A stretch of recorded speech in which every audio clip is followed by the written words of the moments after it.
Paan or beetle squid derives its name from a Sanskrit word parna that loosely translates to feather or leaf and dates back to the 15th century in ancient India. It has more than 100 varieties depending on geographic, ethnic to even religious bases.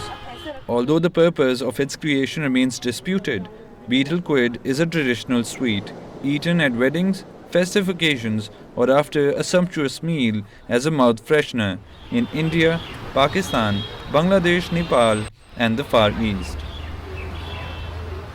The most basic paan can be made in 3 to 5 minutes. A beetle leaf is chosen. Limestone paste known as chuna is applied to make it high in calcium content. Katha or katechu, a mixture of wood bark and herbs, is then applied with a wooden stick on the beetle leaf. When the mixture is slightly dry, the filling is added. That includes diced areca nut or supari, a traditional nut grown in South Asia and Africa. Once these core ingredients are set, it is up to the paan maker to garnish it according to his own choices.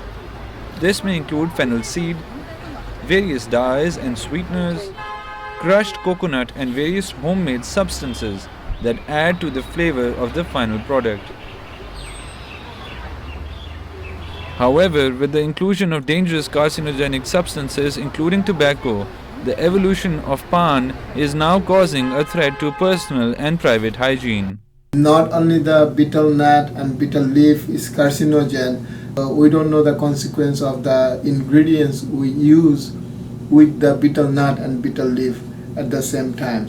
Since 1896, New York City administration has legislated an anti-spitting ordinance but has failed to achieve anything on the ground, quite literally.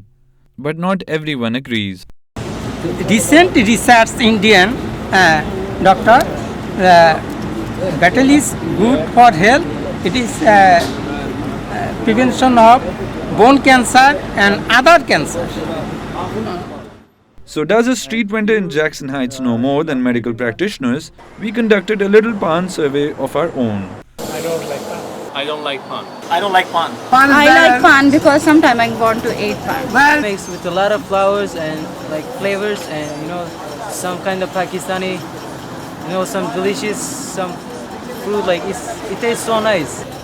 It looks like very fluffy. That I don't like and never eat it because I heard it's not good for the teeth. Chewing paan causes excessive red-colored salivation that cannot be digested when taken with tobacco. And with no spitting laws back home, the residue is blurted onto the pavements by the South Asian community. Close to 8 small shacks exist in this small neighborhood of Jackson Heights alone, with non-FDA approved chemicals imported to the country through illegal means, which is why it's cheap and accessible. For just $1 a piece, paan seems as if it's here to stay, with the ultimate price being paid by the community at large. Shehzad Ahmad, New York, New York.